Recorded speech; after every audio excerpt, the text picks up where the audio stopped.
21대 국회에서 여야가 합의점을 찾지 못하고 있는 연금 개혁안. 더불어민주당 이재명 대표가 영수회담 개최 카드를 꺼냈습니다. 대승적 차원에서 기존 정부안을 수용하겠다고 주장하고 나선 건데요. 국민의힘은 이 대표가 또다시 거짓말을 하고 있다며 반발했습니다. 보도에 임성재 기자입니다. 여야는 연금 가입자가 내는 돈인 보험료율에선 13%로 접점을 찾았습니다. 하지만 받는 돈인 소득 대체율에서 단 2%포인트 차이를 좁히지 못하면서 합의는 사실상 물 건너간 것으로 보였습니다.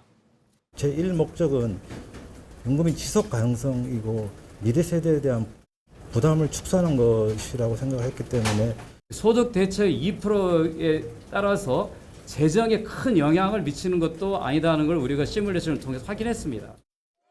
얼마 남지 않은 21대 국회 임기에 연금 개혁안 폐기를 목전에 두고 민주당 이재명 대표가 긴급 제안을 했습니다. 지금이 마지막 기회라며 21대 국회 내 개혁안 처리를 위해 대통령과 영수회담까지 할 용의가 있다고 밝힌 겁니다. 특히 윤석열 정부가 제안한 소득 대체율 45% 안을 대승적으로 받아들이겠다며 이를 받아들일진 정부 여당에 달렸다고 압박했습니다. 이재명 대표께서 아주 좋은 제안을 해주셨습니다. 21대 국회에서 반드시 처리해야 된다고 하는 강력한 의지를 담은 제안입니다. 공을 넘겨받은 국민의힘은 그러나 이재명 대표가 오는 28일 본회의 강행 처리를 위해 또 거짓말을 늘어놓고 있다고 날을 세웠습니다. 정부안을 수용한답시고 내놓은 안은 애초부터 민주당이 주장해온 숫자로 이 대표의 대승적 수용 주장 자체가 성립할 수 없다는 지적입니다.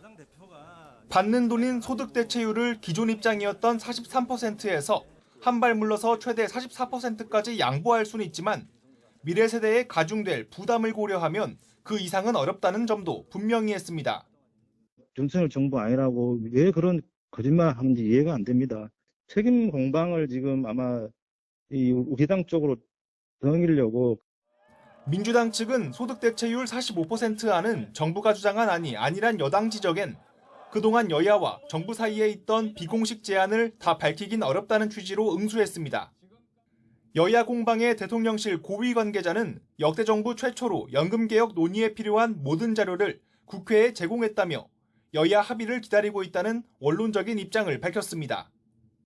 21대 국회 임기 내 연금개혁안을 처리하지 않으면 여야는 22대 국회에서 또다시 혈세를 쓰며 원점 재검토를 해야 합니다. 책임의 화살을 돌리기 위해 명분 쌓기에 나섰다. 작은 차이 때문에 개혁 자체를 망친다. 여야의 주장이 맞부딪히면서 처리 가능성은 여전히 안개 속이란 관측이 적지 않습니다.